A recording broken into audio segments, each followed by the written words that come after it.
దేవుడి వాక్యం పైన శ్రద్ధ ఉంచవలసిందిగా నేను కోరుతున్నాను.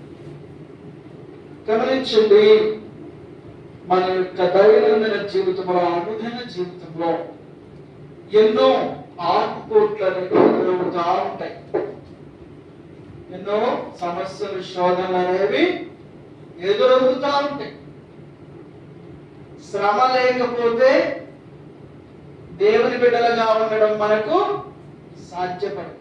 శోధన, శ్రమ లేని వాడు దేవుని కుమారుడు, కుమార్తె కాదు. కనుక మన యొక్క అనుదిన జీవితంలో ఎదురవుతున్నటువంటి ప్రతి విధమైన శోధన, సమస్యలకు మనం భయపడదు, వేరవకూడదు. ఇది నేర్చుకోవాలి. ఇప్పుడు ప్రోత్సాహము, సహకారము నాకు లేదే అనేటువంటి భావన కూడా వ్యక్తపరచుకోవాలి. ప్రభువా తెలియజేస్తున్నటువంటి మాటను జ్ఞాపకం చేసుకుంటే దేవుని యొక్క కృపా కాపుదల మనతో ఉంటుందనేటటువంటి ధైర్యము, భరోసా మనకు కలుగుతుంది. ఒక గొప్ప ధైర్యంతో కూడినటువంటి స్థితి దేవుని వాక్యము ద్వారా నమ్మిన వారికి ఇస్తుంది. దేవుని స్తోత్రం. హల్లెలూయా. లేఖనములో నుంచి నిర్గమాకాండము 3వ అధ్యాయము 14వ వచనంలో రాయబడినటువంటి మాటలు మనం జ్ఞాపకం చేసుకుంటే, యెహోవా సియోనులో నుండి నిన్ను ఆశీర్వదించును గాక. ఆమేన్. యెహోవా నిన్ను ఆశీర్వదించును గాక అనగా ఆయన యందు నమ్మిక ఉంచు వారి పట్ల ఆయన యొక్క ఆశీర్వచనములు వెంటాడుతూ తిరుగుతా ఉన్నాయి. నువ్వు ఎక్కడికి వెళ్తే ఎక్కడికి నీ మీద ఆశీర్వచనం వస్తుంది.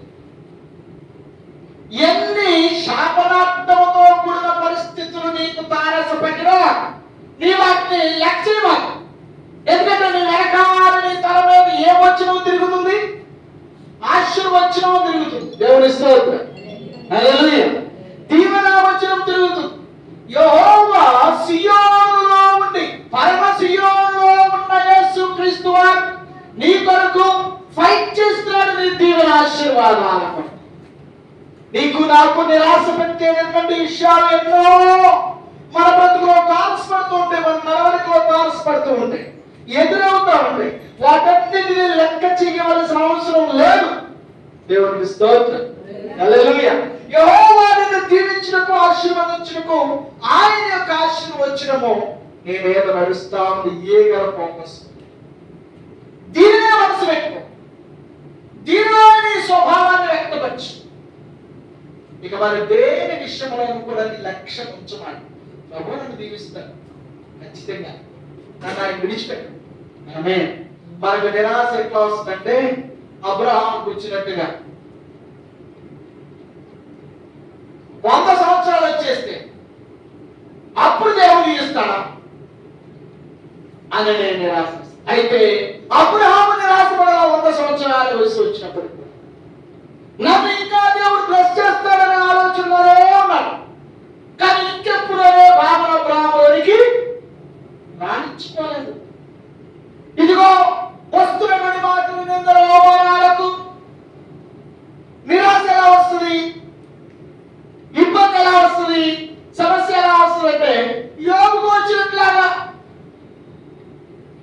వాటన్నిటిని యోగు రక్షినట్లా నా దేవుడు నన్ను దీవించడానికి సమర్థుడు, ఈ స్థితిలో ఉంచడానికైనా సమర్థుడు. ఏ స్థితిలో ఉన్నా సరే నేను ఆయన్ని విడిచిపెట్టిన. దేవుని స్తోత్రం. ఈ మాట మనందరూ అర్థం చూడండి. నిన్ను నేను దీవిస్తా అనే మాటలో నమ్మకం. దేవుని స్తోత్రం. హల్లెలూయా. నిన్ను నేను బ్లెస్ చేస్తా అనే మాటే మనకు కావాలి. గమనించండి, నీకు ఇష్టమైనటువంటి కోరము, ఇష్టం లేని కోరము నీ ముందు పెడితే దేని నువ్వు స్వీకరిస్తావు? నాకు తెలియదు నీకేది ఇష్టం. నేను 2 కూరలు పెట్టాను. వాటిలో నీకు ఇష్టమైన కూర ఒకటి ఉంది, నీకు ఇష్టం లేని కూర ఉంది. నువ్వు దేని మీద మనసు పెడతావు? నీకు ఇష్టమైన కూర మీద మనసు పెడతావు. నీకు ఇష్టమైన కూర మీద మనసు పెట్టి దాన్ని తీసుకుంటావు. అప్పుడు నేను అనుకుంటాను తనకది ఇష్టమే. స్పాట్ లో ఇమీడియట్ గా నీ సంగతి తెలిసిపోయింది. నాకు నువ్వేది ఇష్టపడతావో తెలిసిపోయింది. కరాలు చేయకపోతే ఆహారం కదా, తినేది కదా, చట్టుకుని వెళ్ళిపోతుంది.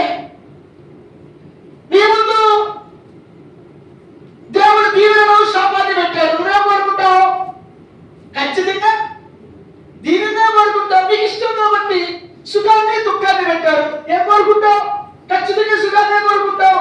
మంచి చెడు పెట్టాడు, ఏం కోరుకుంటావు?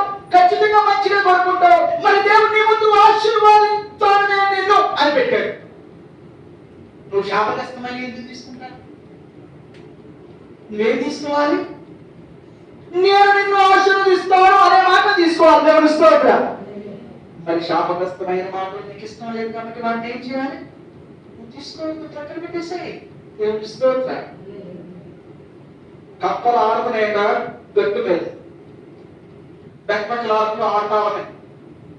ఈ ఆడుతూ సడన్ గా పక్కన ఉన్నటువంటి ఒక చిన్న బురద గుంటలో, లోతైన గుండం, బురదతో నిండిపోయిన గుంటలో రెండు కప్పలు పడి, ఈ రెండు కప్పలు పడిపోయేవాడికి పైన ఆడుతున్న కప్పలు అయ్యయ్యో పడగా భయంకరమైన బురదలో పడిపోయారు మీరు, ఇక మీరు వచ్చినట్టే, నిజంగా మీకు చచ్చినట్టే. మా తాతలు దాంట్లో పడే చచ్చిపోయారు, మా అమ్మమ్మలు దాంట్లో పడే చచ్చిపోయారు, మా బంధువులందరూ తెలిసో తెలియకో దాంట్లో పడే చచ్చిపోయారు. ఇక మీరు రారు, మీ పరిస్థితి అంతే, మీ జీవితాలు అంతే, మీ బతుకులు అంతే, మీరు ఇలాగే నాశనం అయిపోతారు అని చెప్పేసి ఆ యొక్క ఎదురున్న రెండు చేతులు పెట్టి back back back back back back అంటే పడే రెండు కప్పుల్లో కప్ప ఈ పై మాటలు విని విని విని ఇక మా బతుకులు ఇంతే, మేము చచ్చిపోతాం, ఇక మేము ఏం చేసేది లేదని అంతే తిరగబడిపోయింది. కప్ప తిరగబడిపోతే ఏమైపోయాడు? చచ్చిపోయింది. ఈ మాటలే గుడ్డ అయిపోయిందని కొంతమందికి వాళ్ళకి వీళ్ళకి చెప్పే మాటలకి గుడ్డు చిన్న గుడ్డి గుప్పుడంత గుడ్డల్లో పోయి కాకేంత గుడ్డ అయిపోయి బదలైపో గుడ్డుగా అయిపోతుంది. కాటియాల దానంలో కూడినటువంటి సమస్య వచ్చేస్తుంది, కాటానికి వచ్చేస్తుంది, ఆజ్ఞకు వచ్చేస్తుంది. ఇద్దరి వాడు నేను చచ్చిపోయింది. ఇంకోటి మాత్రము అలాగే బొమ్మలో వచ్చి బాగా బొమ్మను పూసుకుంటుంది, ఎదురుతుంది. ఆ యొక్క చుట్టూ ఉన్నటువంటి మట్టికి బురద రాశారు, చుట్టూ ఉన్నటువంటి వారికి ఏం రాసేస్తుంది? బురద కొట్టేస్తుంది. అలా బురద కొట్టుకుంటూ కొట్టుకుంటూ కొట్టుకుంటూ ఎదురుతానే ఉంది. పైన ఉన్నాయి అంటున్నాయి కదా, నీవంతే నువ్వు రావు, ఈ కష్టాలు, ఈ జీవితం అంతే. ఇది మాత్రం ఎదురుతుంది, బురద గోడ కట్టేస్తుంది. చుట్టూ ఉన్నటువంటి ఆ యొక్క పొయ్యి గోడ కొట్టారు.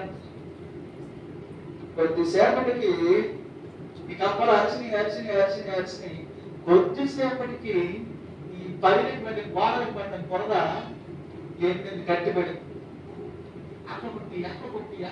ఎక్కడ కొట్టి శుద్ధలు ఏంటింది కదా. ఈ కప్ప కాసేపటికి తన ఊళ్ళంతా శుభ్రం చేసుకుని ఏంటినటువంటి ఆ యొక్క శుద్ధ మీదకి, ఈ శుద్ధ మీదకి, ఆ శుద్ధ మీదకి, ఆ శుద్ధ మీదకి, ఆ శుద్ధ మీదకి ఎగిరి పైకి వచ్చేసింది. పైకి వచ్చేసిన తర్వాత ఈ కప్పలన్నీ అట్లనే గట్టిగా మా తాతలు దాంట్లో చచ్చిపోయాయి, మా మామలు దాంట్లో చచ్చిపోయాయి, ఎన్నో మా కళ్ళ ముందు పడి దాంట్లో చచ్చిపోయాయి, అదిగో అది కూడా చచ్చిపోయింది, తెగబడిపోయి చచ్చిపోయింది, నువ్వెలా పైకి వచ్చావు అంటే ఇదంతా కదా. ఏంటి అంటున్నారు ఏంటి అంటున్నారు అన్నట. ఏంటి అంటున్నానంటే ఎంత గొంతుపోయేటట్టు అరిసిగా అట్లేస్తే ఇది ఇది ఏంటి అంటున్నారంటే దీనికి ఏం చెప్తుంది, ఏం చెప్తుంది, చెడు చెప్తుంది. దీనికి ఆయన ఇదిగో మా మామల మా తాతలు మా బంధువులందరూ దాంట్లో చచ్చిపోయారన్నాం. ఓహో మీరు చచ్చిపోయారు, మీరు కూడా చచ్చిపోతారు, నువ్వు కూడా చచ్చిపోతావు అంటారా? నాకేమో మీరు ఇట్టా అంటే ఎట్టా అంటే రెండు చేతుతాయి ఎదరంగా చదువు ఇట్టా అంటే వచ్చాయి నీకెందుకు మేమన్నా వచ్చాయి, ఇక్కడెగురు అక్కడెగురు ఇటెగురు అంటున్నారు. మరో ఉత్సాహం వచ్చేసింది. ఇట్టా అంటున్నాయి కదా, దానికి వినపడలేదు కానీ వీళ్ళు చేసే సైకిల్ మాత్రం కాపాడి ఏం చేస్తుంది? పైకి వచ్చేయి నువ్వు సాధిస్తావు, నువ్వు జయిస్తావు, నువ్వు గెలుస్తావు అన్నట్టుగా అర్థమైంది. కాబట్టి రాగలిగింది. మరి శివుడు ఏమైపోయింది? వినగలిగింది ఏమైపోయింది? చచ్చిపోయింది. చాలా సార్లు మనం ఏం తీసుకుంటా నీ ముందు మంచి మంచిది, చెడుది పెడితే మంచి కోరుకుంటావు, ఆశీర్వాదాన్ని శాపాన్ని పెడితే ఆశీర్వాదాన్ని కోరుకుంటావు. ఇదిగో నీకు నీ ముందు మంచి కోరను, నీకు నచ్చిన కోరను పెడితే మంచి కోరను కోరుకుంటావు. నువ్వన్నీ మంచిగా తీసుకుంటావు. మాట దగ్గరికి వచ్చిన వాడికి చెడ్డ మాటలు తీసుకుంటావు, మంచి తీసుకుంటావు. వాటికే నేర్చించిపోతాం, మరి హిడబడిపోతూ ఉంటాం, జారిపోతూ ఉంటాం. ఏది బాగా ఎక్సర్సైజ్ చేసి జారిపోయినట్టు ఉంటాం, నేర్చించిపోయినట్టుగా చేయకపోతే ఇవే తీసుకుంటాం. జీవనాశీర్వాదం ఆయనలాగా చెప్తాను అనుకుంటాం, శాపగ్రస్తమైన మాట మాత్రం శివుడు బాగా చెప్పుకుంటూ ఉంటాం. నిజంగా చెప్తారంట. ప్రభువు అంటున్న మాట జ్ఞాపకం చేస్తుంది, యెహోవా సీయోనులో నుండి నిన్ను ఆశీర్వదించిన కాక. దేవుని స్తోత్రం.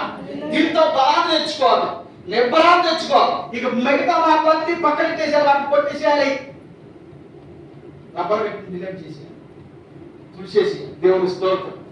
ఎవరు ఎన్ని పరిస్థితులు వచ్చినా నీ కళ్ళ ముందు కనిపించాల్సింది దేవుని దీవెన ఆశీర్వాదమే. దేవుని స్తోత్రం. హల్లెలూయా. మాట చెప్తానండి,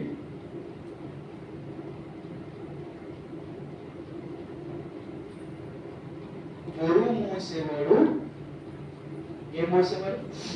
బరువు మోసేవాడు భారం అనుకుంటే ఇచ్చేస్తాడు, బాధ్యత అనుకుంటే మూసేస్తాడు. అర్థమైందా? భారం అనుకుంటే ఏం చేస్తాడు? దిచ్చేస్తాడు. బాధ్యత అనుకుంటే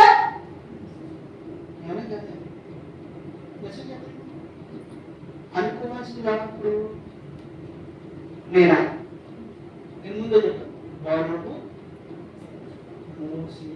ఎంతమంది ఉన్నారు? ఎంతమంది ఉన్నారు? దేవుని స్తోత్రం చెప్పండి. హల్లెలూయా. బరువు మోసేవాడు భారం అనుకుంటే ఏం చేస్తాడు? బాగుంటుంది చెప్తాను బాబా, ఇప్పుడు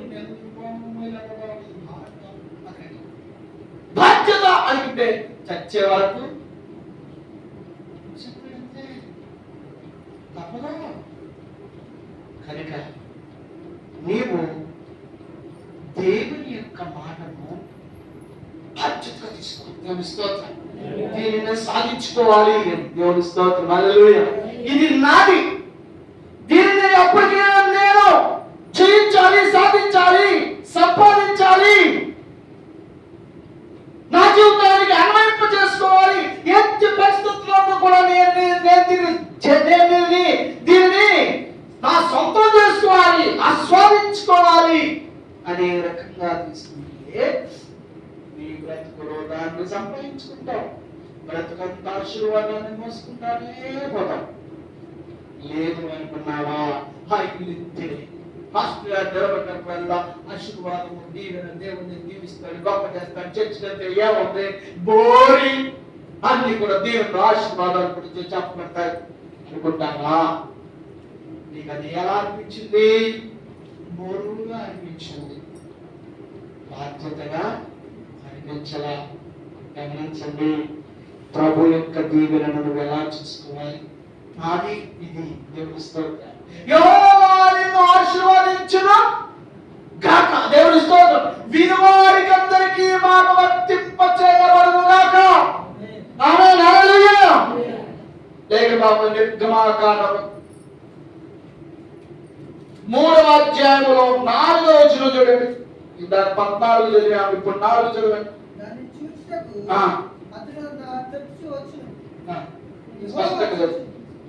దేవుడు ఆ పదము నడుము నుండి మోషే మోషే అని అతనిని పిలిచాను.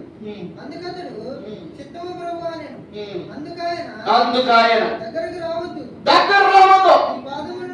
నీ పాదాల నుండి నీ పాదాల నుండి ఏమి చేసాయి? చెప్పులు విడువు.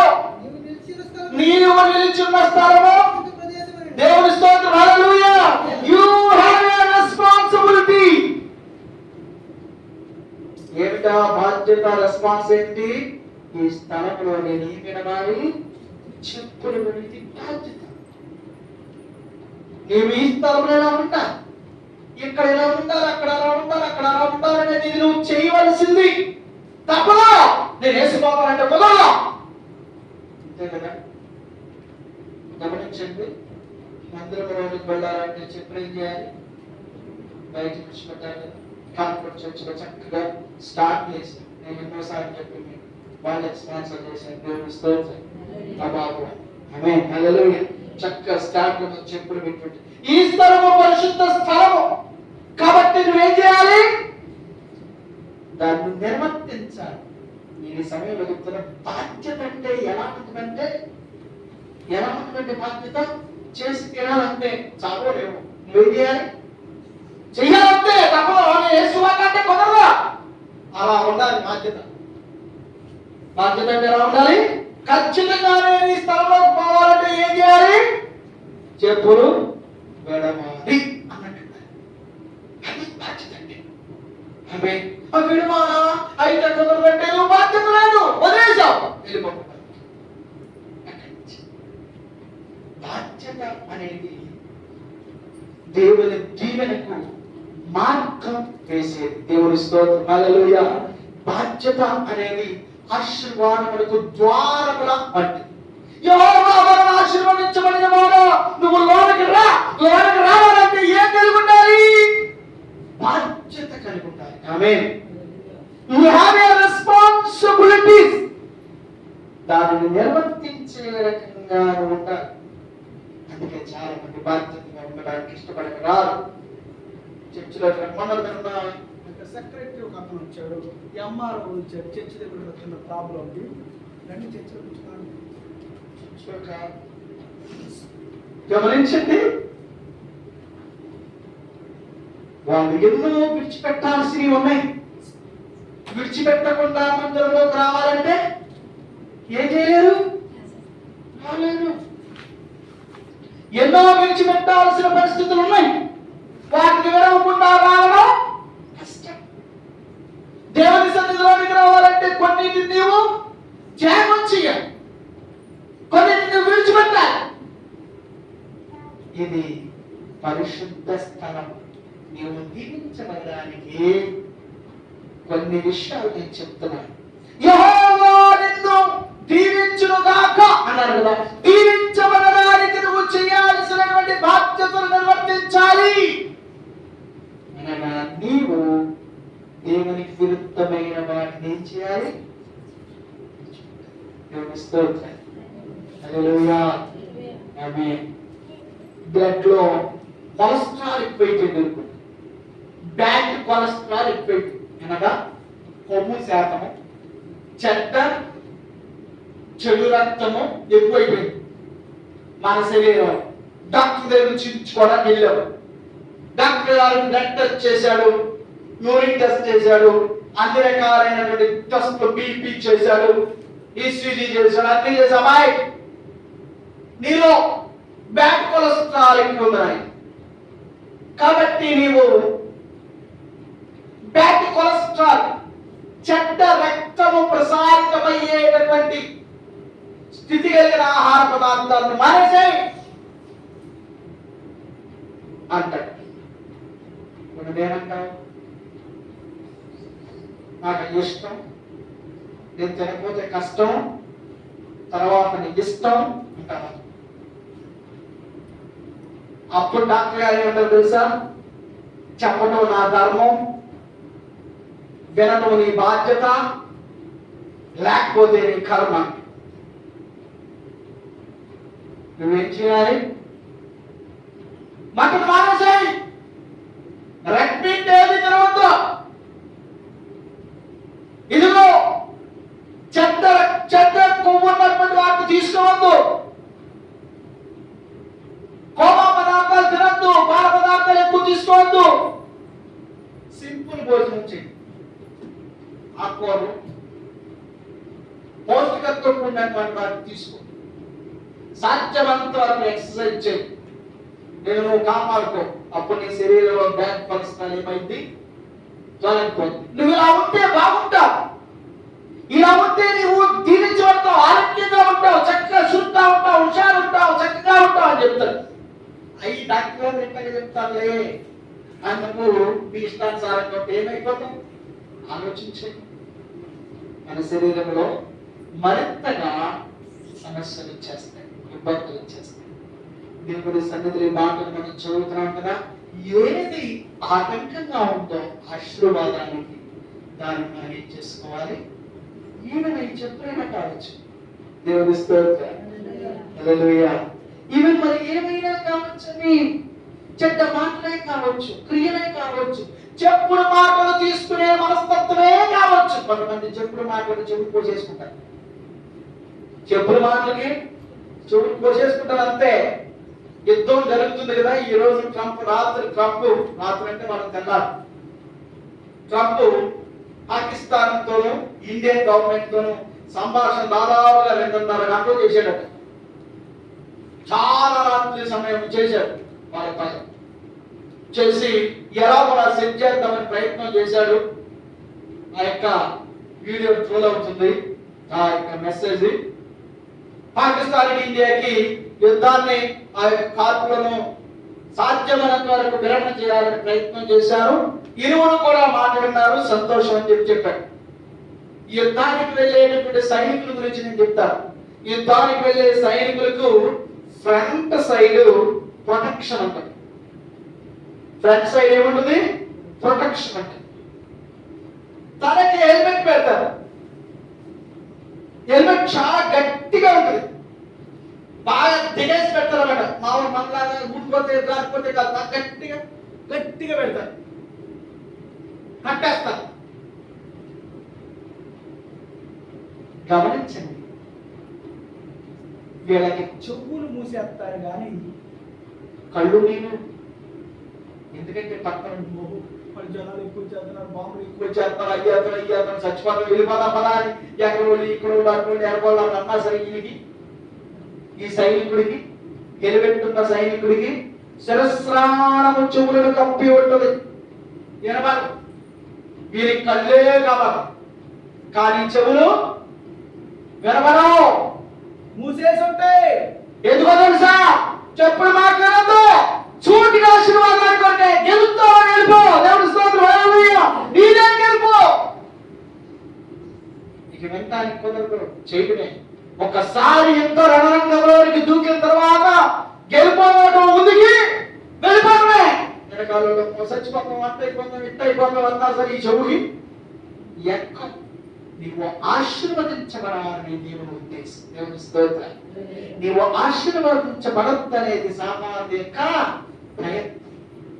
వారి ప్రయత్నాలు అనేక తీరులుగా చేస్తూ ఉంటారు, అనేక రకాలుగా చేస్తూ ఉంటారు. అమ్మో, ఇప్పేస్తే ఎలాగూ, తీసేస్తే ఎలాగూ, ముళ్ళు పొదలు.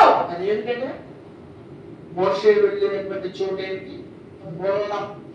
పొద, ఒక పొద. అడుగులో పూల పొద ఉంటాయి, ముళ్ళ పొద, ఒక పొద, ఒక బుష్, బర్నింగ్ బుష్, భగవదలాడిపోతుంది.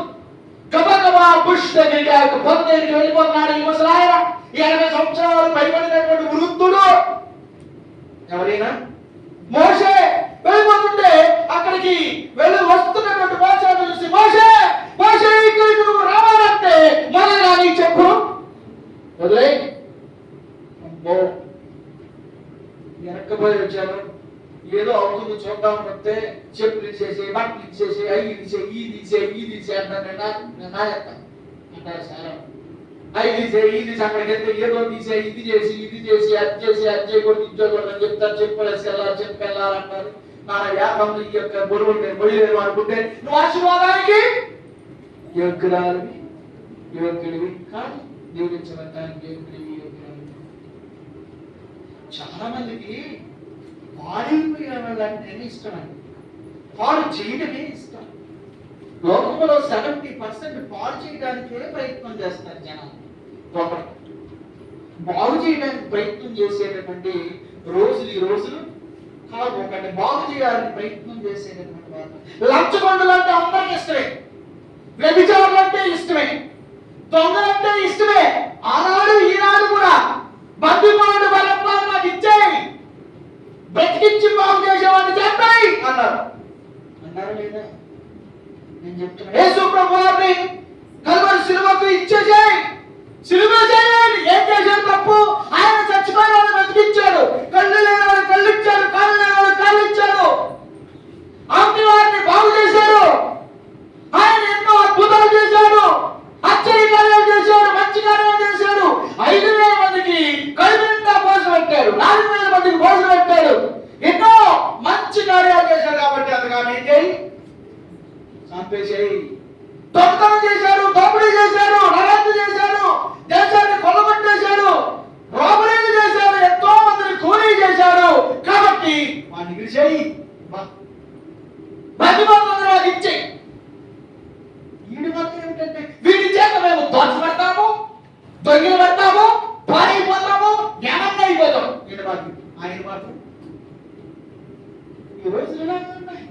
చేయమాలా. ఒక వ్యక్తి బాగు చేయబడాలి అనేటువంటి మనస్తత్వంతో కూడిన వాడు చాలా అరుదు. ఒక వ్యక్తి బాగు చేయాలంటే తండాపుతున్నారుగా జనులు గుట్టలు వేసుకుంటారు అంతే. గమనించండి, ఆశీర్వదించబడడానికి నీవు నేను అందరము ఇష్టపడ్డాం.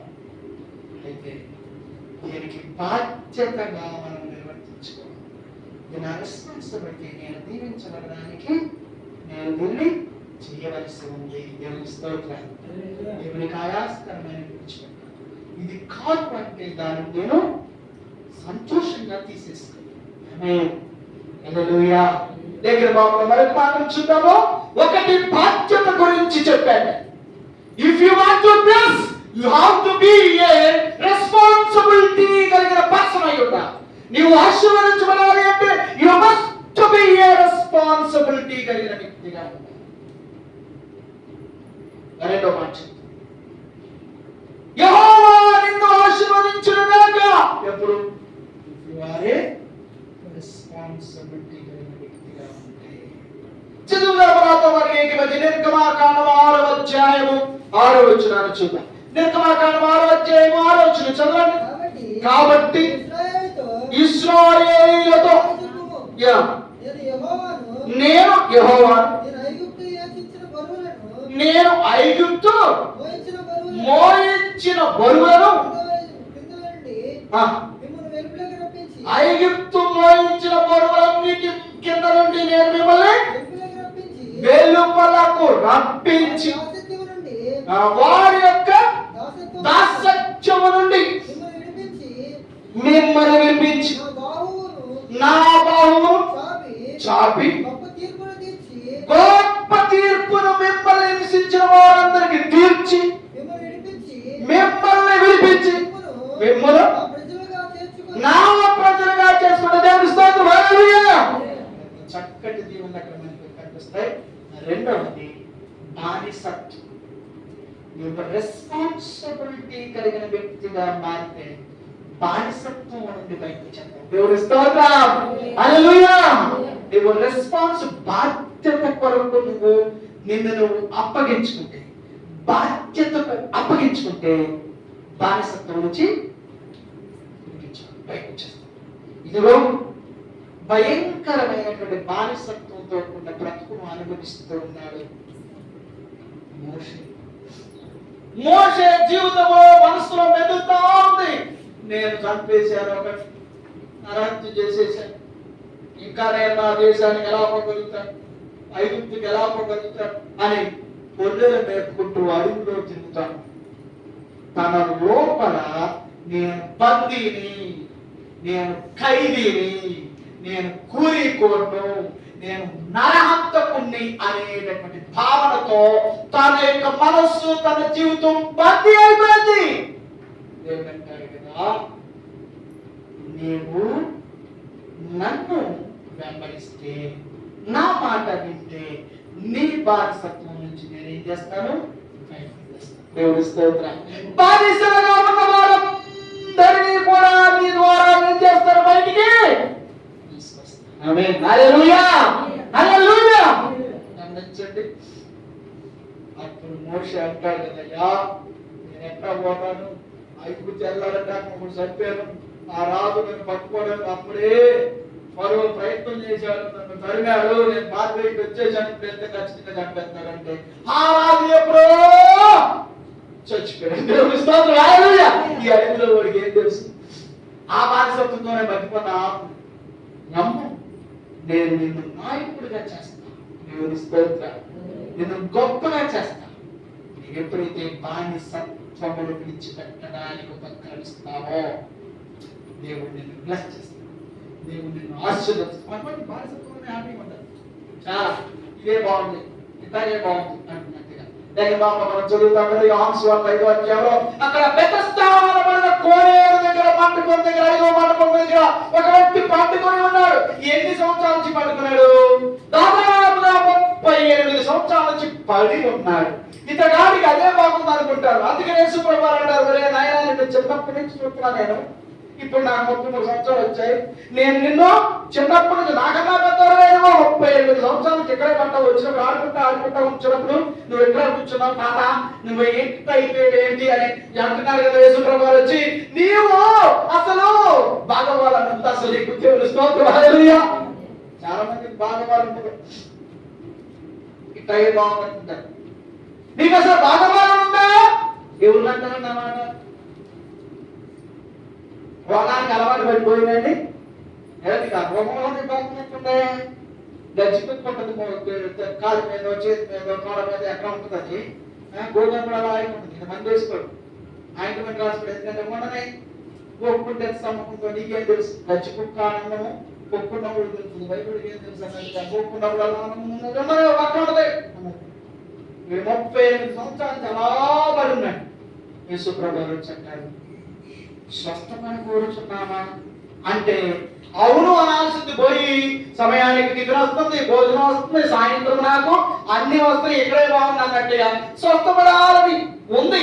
కానీ ఇదే బాగుంది.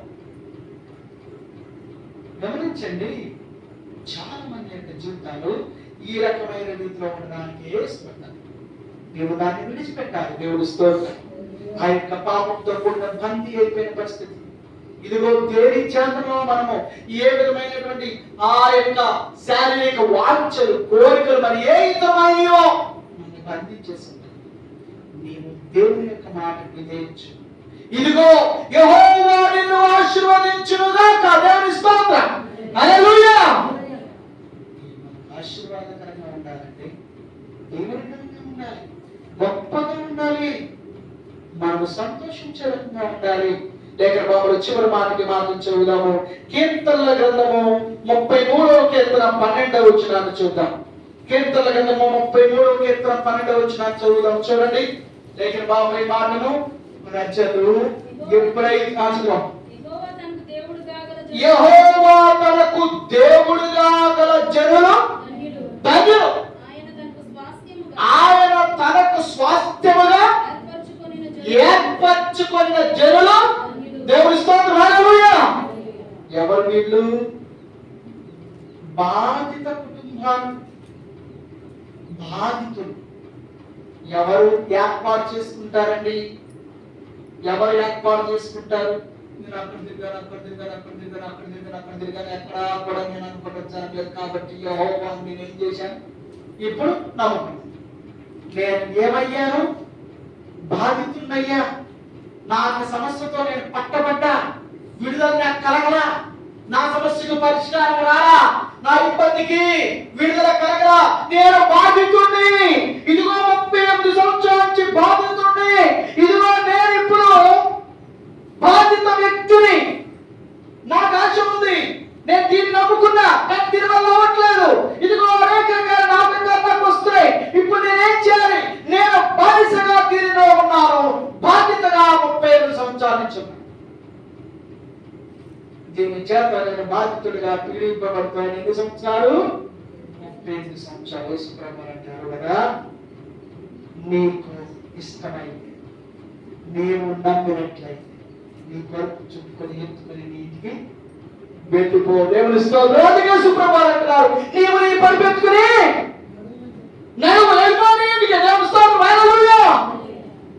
ఏర్పాటు చేస్తున్నాడు యేసు ప్రభువాన్ని. దాన్ని బ్లెస్సెడ్ వన్. ఆమేన్ హల్లెలూయా. మరి 134 కీర్తన 3వ వచనం చదివాం కదా. ఇప్పుడు 134 కీర్తన 3వ వచనం ఏముంది? యెహోవా సియోనులో నుండి నిన్ను ఆశీర్వదించిన. 134 కీర్తన 3వ వచనం చదవండి మరొకసారి. భూమిలో ఆకాశములను సృజించిన యెహోవా సియోనులో నుండి నిన్ను ఆమేన్ హల్లెలూయా. నాకేం చదివామా? యోహాను సువార్త నిర్గమకాండము 3వ అధ్యాయం 14వ వచనంలో దేవుడు తన ప్రజలకు దీవెన కలిగించి వారిని ఆశీర్వదిస్తాడు.